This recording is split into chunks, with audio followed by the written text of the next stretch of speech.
ku Petero neewo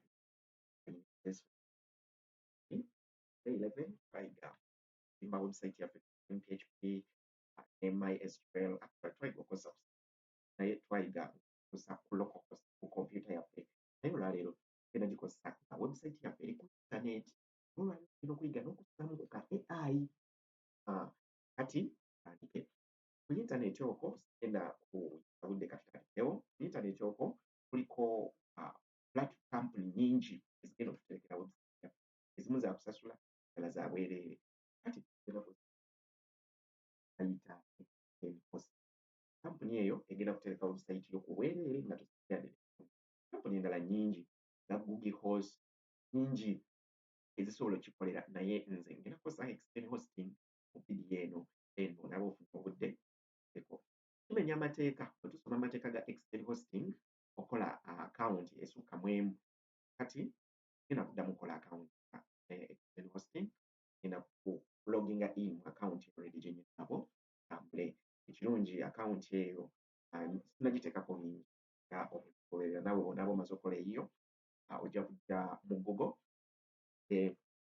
onaagenda mu Google ojja searchinga external hosting then bw'onaaba ogifunye ojja tuukira ku landing page obweti page eyo bw'otuukawo ng'oli mupya okunanyiga ku create your free website then ojje olonde extend base olonda premium ogenda kulonda base ku extend base agenda kuwa control eyo naye nga control ekozesa selected mean eno nnungi nnyo database agenda kuwa bbiri actually gwe weetaaga n'ebisaaki yalaba nga email address bagenda kuwa 3 email address eziriwa tuwa ne email kazibwepatrick@gmail.com ne watya olina email ng'egamba kazibwepatrick@mywebsite.com bakuwa 3 disk space bw'osasula bakuwa unlimited bakuwa MPs ziwulikika ng'ento naye tujja zikeza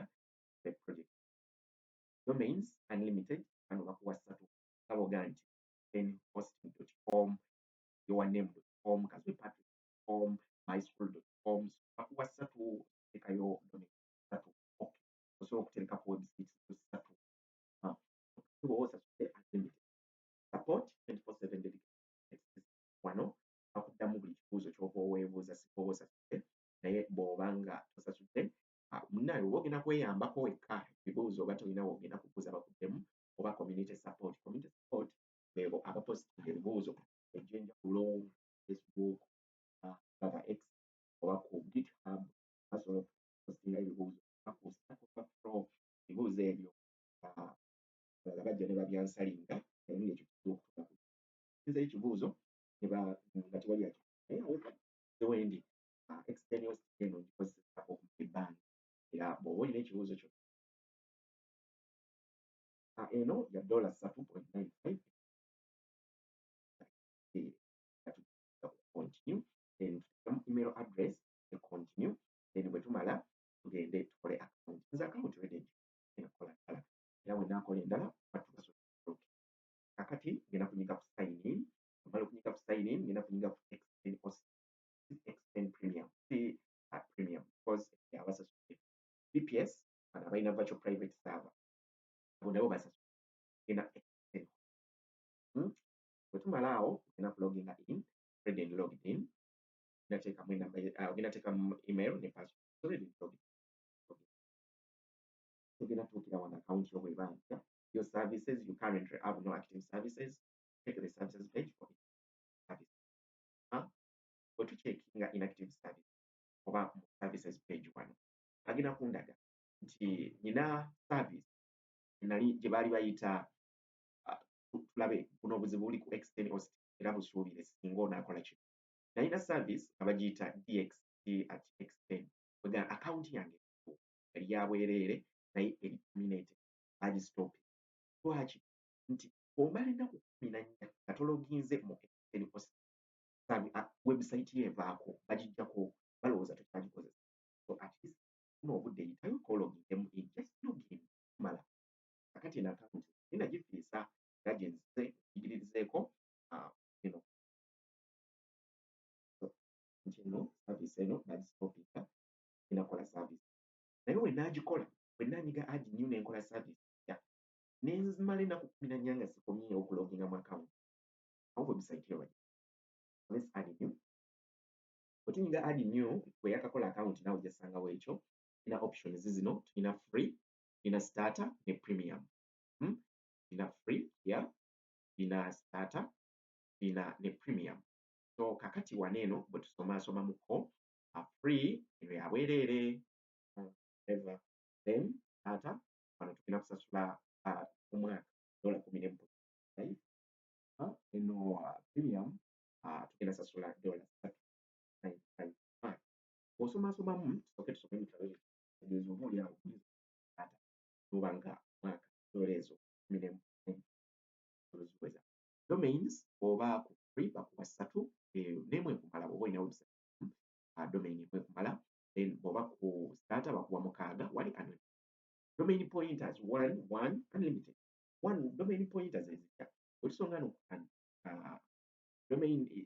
a domain is that exact copy of another domain users can access a website using either domain oyinza okuba kati nga olaba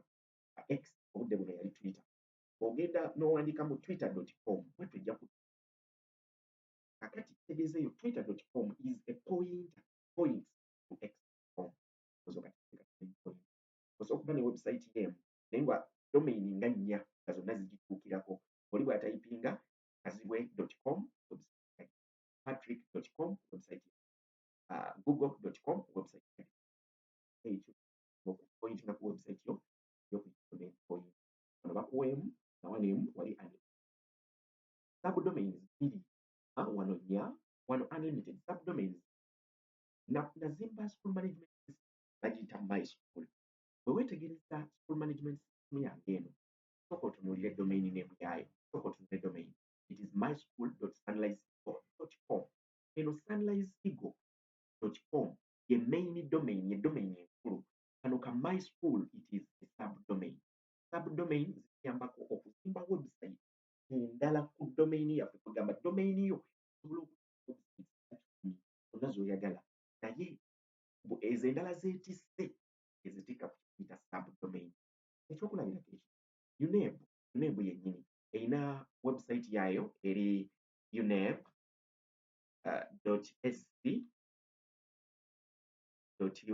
eyo website eyo domain yaayo edomain enkulu naye balina domain kwe tuligesitalingira abayizi eri erina erina poto kwe tuligesitalingira abayizi esosa eleg.uneb.sc.ug bwe wetegereza obulungi main domain is uneb.sc.ug then ako ka eleg.uneb.sc.ug nawe ne domain yemu domain noba nemu then ogizimbirako website abiri kakati tunuulira subdomain yange eri my school ye subdomain then main domain eri sunliseeagle.com tugendeko ku main domain yange tulabe kuliko ki bwengenda ku sunliseeagle it is it sunliseeagle.com let's visit it sunliseeagle.com ye main domain yange bwengibikula main domain yange iraze network eyaga ebinjogerako ebino ebinkwatako nti nagizimba eraga bikwata ku nze eyogera ku nze ye main we namala okugizimba neŋŋamba domain eno gikozesa biki ebirala oyinza okutyaka neŋŋamba osobola okumaintaininga eno ebinkwatako nenzimbayo ne platform egenda okukola ssente ayita my school olwokuba domain eno redi nali ngikozesezza okuzimba ebinkwatako nali siyinza gikozesa sunliseeagle.com yemu okuteekako school management wabula nakola subdomain that is my school oba ku free bakuwa ku free bakuwa subdomain 2 oba ku starter bakuwa subdomain 4 disk space bakuwa mbs 5 bakuwa mbs 10 bakuwa inode limits what are inode limits each file and folder counts as one inode there are websites where we require a lot of buli kyoteeka website oba buli kyoteekayo eba inode kibalanga idle kakitegeeza tosobola kuteekayo bintu bisukka baleeta oba free naye weeva ezo idle nyingi so kakati olw'obudde sigenda kuyitamu byonna byonna kakati ffe nyige select free ddala kyambeerere obudde buno inaamu bwe tunaafuna kakati billing cycle free genda sasula domain name select one of the following new domains genda kuteekamu domain domain name bano aba extend tebagenda tuguza domain tebagenda tuguza era bwe weetegereza obulungi baga purchase new domain for additional fee coming soon tebatunda domain oba oyagala okugula domain kati okugeza bwe nali ngula sunriseeagle.com bagigula ku extend oba oyagala ogigula website mu tutorial ya leero mu video ya leero sigenda kulaga ebagula domain obudde bujja tukwata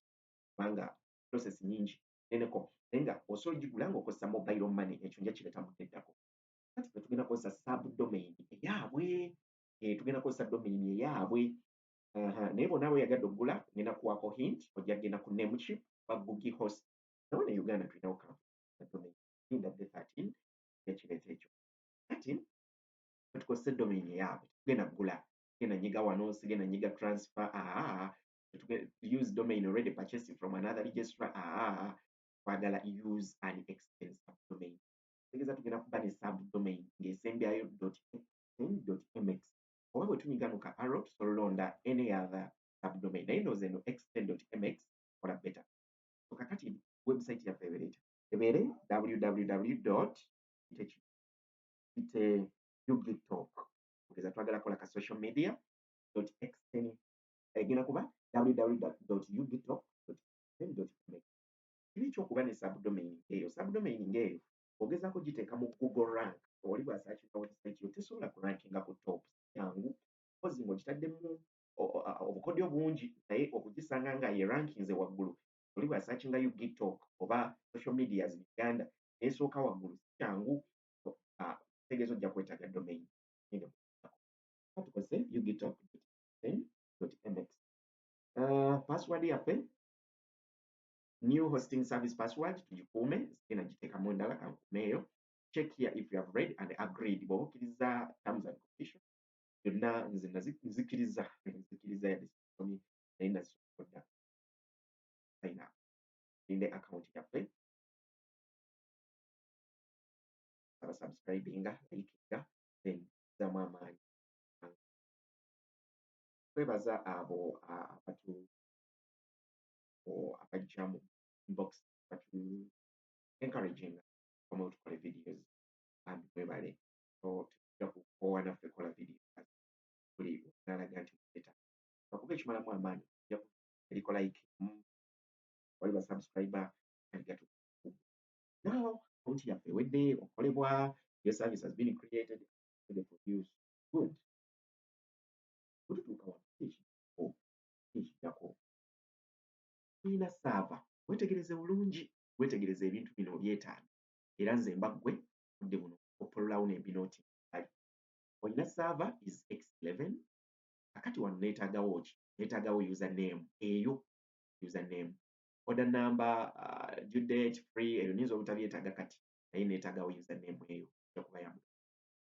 let's proceed okutandika okukozesa extend ngenda nyiga ku extend control panel wano era bw'ologinga in olwokuba already service otandise ojja tuukiranga ku page bweti ngenda nyiga extend control panel then onyiga control panel genda kuggulawo wano wegenda okuggula waggulu nnyo awate era kuyisaako mu tools zino emu ku emu lage omugaso gwazo buli emu era olwaliro tugenda kukozesa good eno page njagala nnyo era eriko ebintu bingi bino tulaba we wali tools soke tuyite wano ebbali wano wewali control panel oba tools zetugenda okukozesa ziri group esooka bagiyita account manager awo waliwo ebigenda okumanaginga account yaffe email manager email address zaffe tugenda zisanga awo advanced feature system file info awo tugenda okuterayo website yaffe extra features support and help extend discord yeringa gitya overflow nolaba ebibuuzo oba updates extend zepost nozirabireeyo kakati bwe tujja wano tulina disk space wano we tulabira space gye tusigazza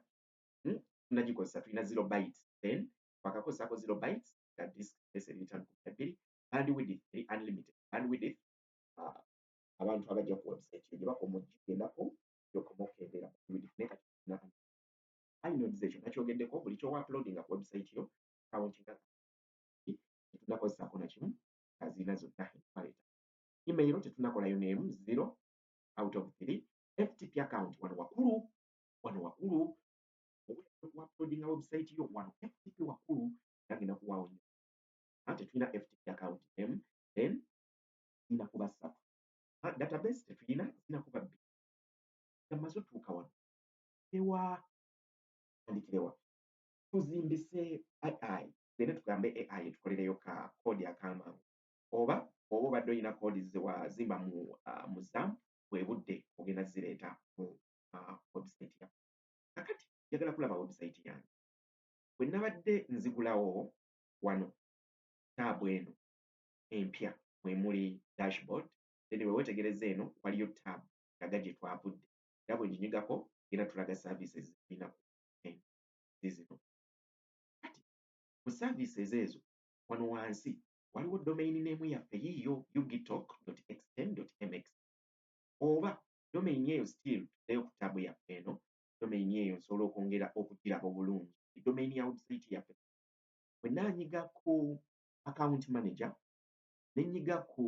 domain setup network yange esobamu naye tujja tambulirawo domain yange yiino nkiraba bulungi ugitalk.xn. egenda kugikiriza bwegikirikinzeeko egenda kundeetera bandwidth 10 semas biki force redirect wano wakulu force redirect no redirection kati wano bw'ogenda ku websites ezimu zisobola okulaga this website is not wa biki okukyewala tugenda kusaako SSL certificate SSL yeyo certificate oba bw'ogenda ku website nolabako ka HTTPS tegeeza secure ako ka S kategeeza secure secure eyo ejjako ng'olina SSL certificate obwereere era tugenda laba naye nga tetunnagisaako tusooke tugule website genda kujja mu taabu empya yonna kansooke mbiggale typingemu ugitalk.xn.mx tulabe website yaffe erabi iyo welcome to the home of ugitalk change this page upload your website to public editorial your website yaffe bwetukeera website yaffe eri sekiwa ye eri sekiwa mwattu xn etuwa SSL certificate obwereere gende tukozese AI tekeyo website AI entera okukozesa waliwo cloud obuzibu bwa cloud AI eno nungi naye erina limit erina weetuuka negamba komawenja kati kazuula alternative cloud eno AI nungi bagiyita Arena AI etugenda okukozesa terina limit nga cloud naye nga ekola cloud ebyekola AI nyingi naye eziri beta nazo kakati tukozese Arena oba osobola okukozesa cloud eyo naye cloud egaba quality ekyokubuulira tugenda zimaka website kaffe nga tukozesa AI nabo ba cloud yange limit zikyaliko then tukozese cloud naye bwe naaba eweddeko ojagenda mu Arena AI eno engeri gy'ogibuuzaamu ekibuuzo ky'okiwa naye bwekuddamu ekozesa garbage in garbage out good soka tugende genda kujja ngigambe hello create a landing page, a website called digital landing page of social media with social media followed ugitalk, add suitable Ugandan images and add landing page website yaffe oli kwatuukira giteekeyo okuzimba website tobimanyi nnyo naye singa onaaba omanyi okukodinga genda kwanguya nnyo and add suitable information. The landing page must be mobile friendly. Ekyo kikulu agenda okulabira website y'omu ssimu abeere nga ng'ejjaamu bulungi, mobile friendly and large screen friendly.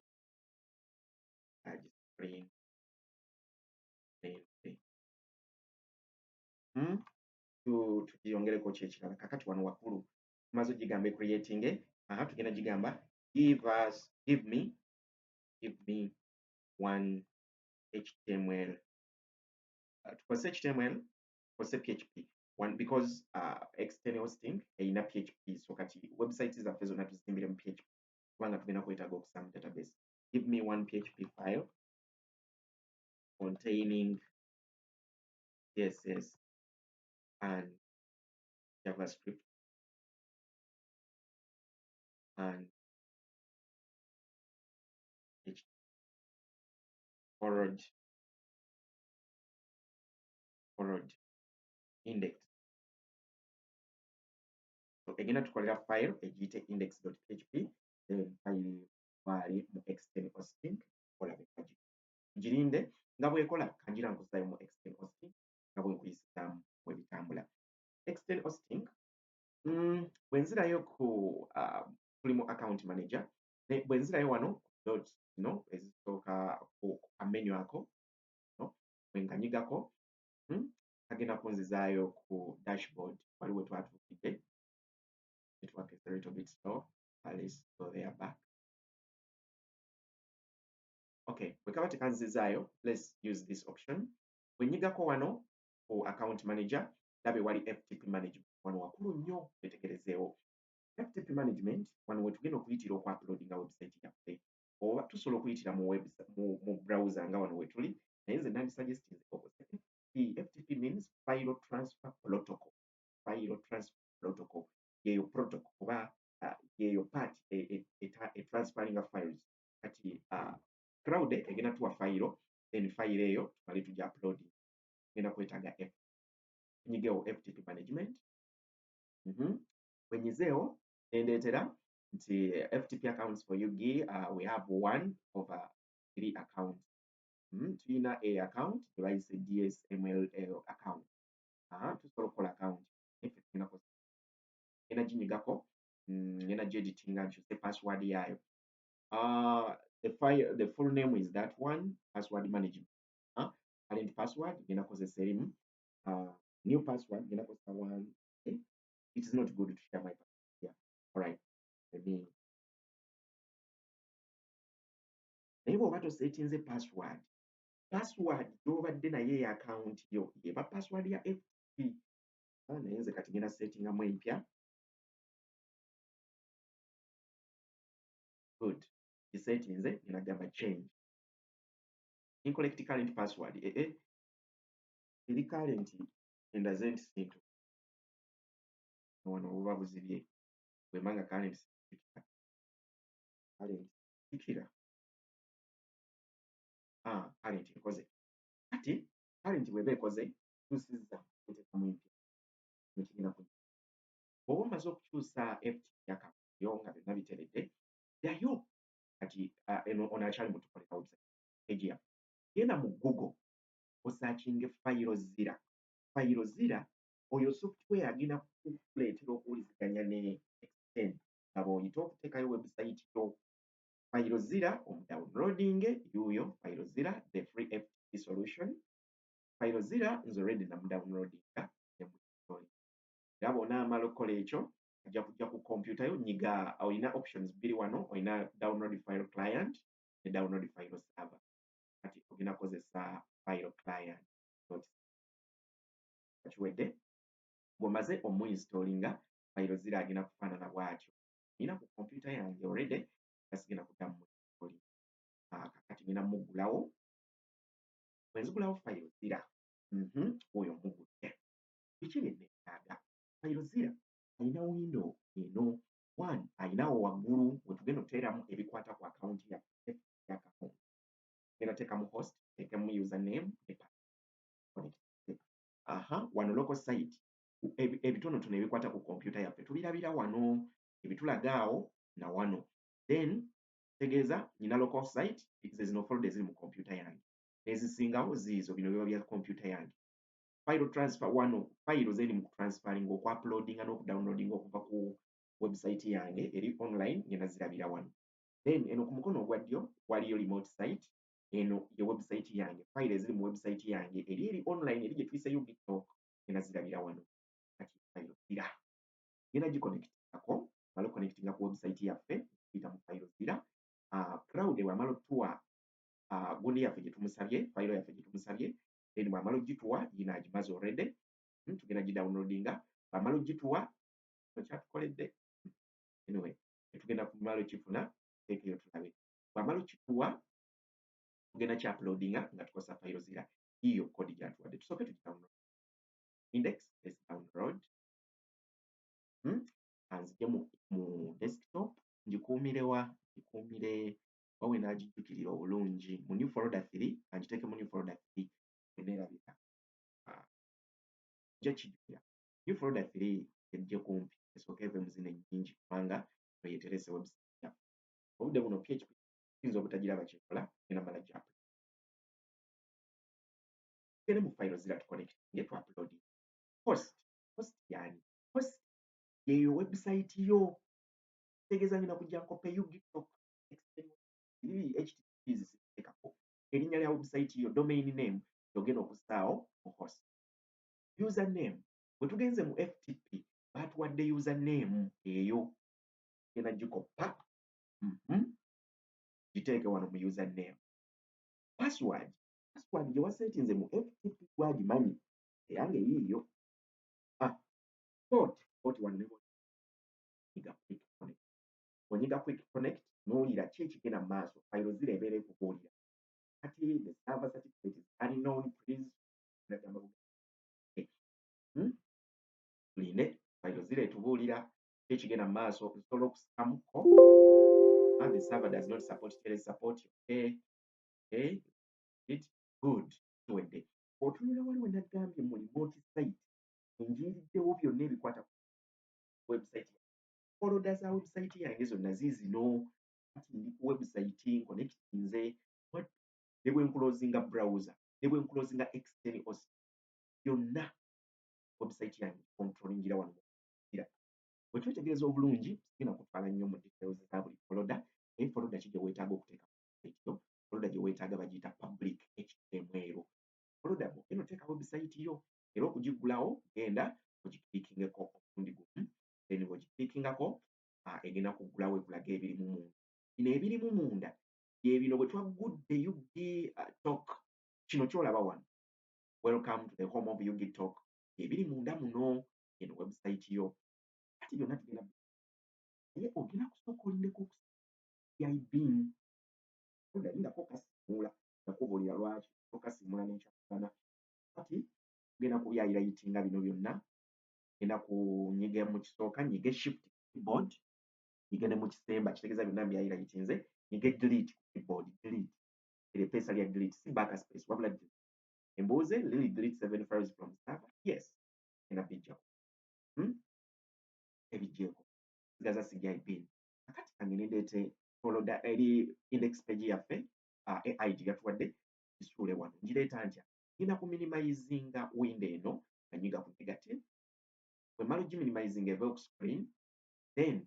ngenda giminimizinga ere mu new folder.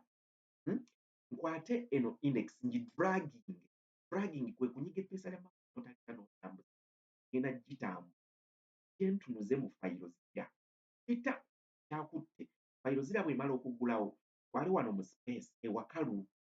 ngite. Era bwe ntunula wano mu what is taking place wano wansi endaga ekiri mu kugenda mu maaso nti my page is uploading hiyo 100%. Tegeeza ewedde okuuploading. Wattu eyo index page oli waggulawo website page gyesooka okulaga gye twaba twali. Kati bwe tugenda ne tulifreshinga mu website yaffe aba magic refreshinge. Ekyo crowd zimbidde. Aba magic. Olabye crowd kyatuzimbidde website yaffe kati eri live. Nsobola okushare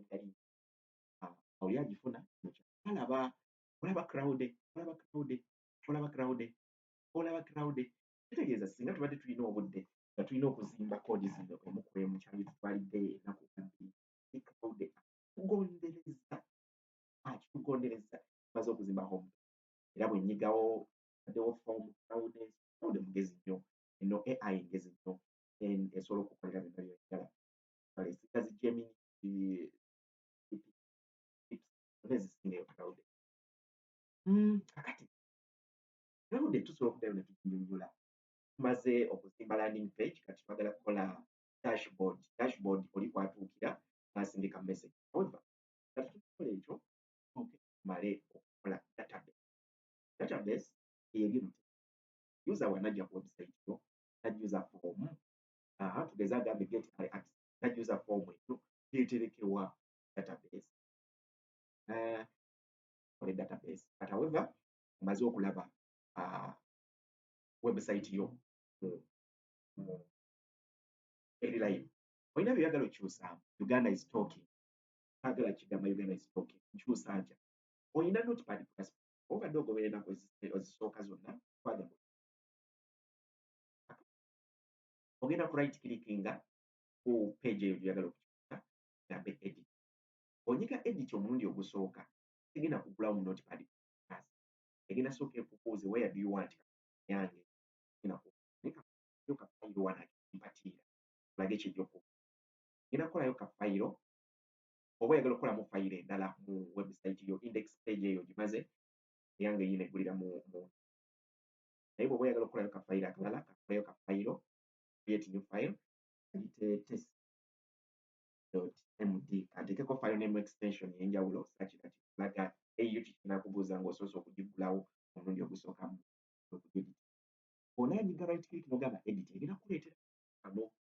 no program associated file type eyange tegenda kaleeta olina options bbiri olina use system association use default editor oba use custom program ogenda kukozesa use custom program ogenda otikinga then yogambe ojje ku kompyuta yo ogende mu local disk wano ogende ku program files onoonyemu notepad plus plus folders ezo notepad plus plus ogironde notepad++.exe omala ogambe okay buli woonagulawo buli woona right click nga n'ogamba edit koodi zizo zigenda kwegguliramu ezange zizino zeggulidemu njagala kukyusa ekigambo Uganda is talking kino anoonye wekiri Uganda is talking bwe mba simanyi wekiri sobola okunyiga control F5 then nenkitayipingamu Uganda is enyiga enter nendaga wekiri ekyo kiri mu title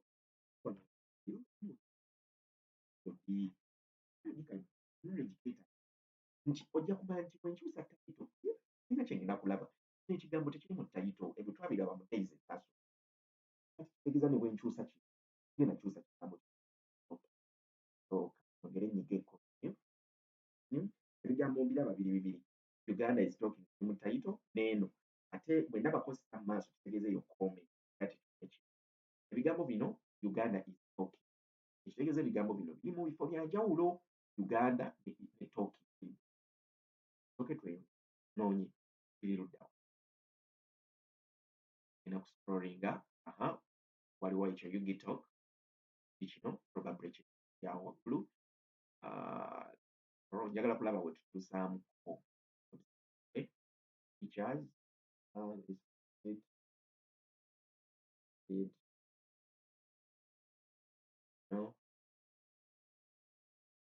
oba osobola okujja right clickingako ne right clickinga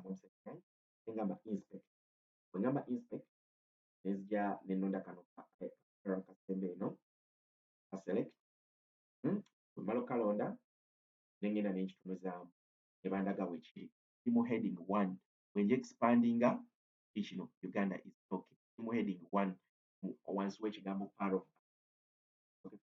Africa control F onye part of Africa nabe kyoba tulina wekiri part of Africa kiki tegeeza ekigambo Uganda anyway njagala kyo Uganda listening, listening. Wemala okweditinga code nyiga control S save. Bwe nyiga control S nsirayo ne nkirikinga mu fayiro zira egenda kudetectinga nti nina kye nkyusizza ndeetereka akabokisi ako fayiro stream male nze upload this file to the server yes. Then bwe mala nula wano ku what is taking place na wano mu Quake waba wakulaga file eziri mu transfer file this ng'egaana okuuploadinga nga network yo jazirabiraawo successful ezigenze kati tumaze okugi uploadinga naye bwe tugenda ne refresh website yaffe tugenda tuclosing refresh genda laba Uganda is listening. Wow. So eyo idea ya Ubitalk osobola okukozesa media egenda okuyamba eggwanga osobola ozimba bwe nkubuulira kati olwaleero domain name watu nja kulaga otuzimba Android app obadde ki tonna subscribing okugenda kusobola business obadde subscribinga likinga buli muntu mu box yange Patrick big up we meet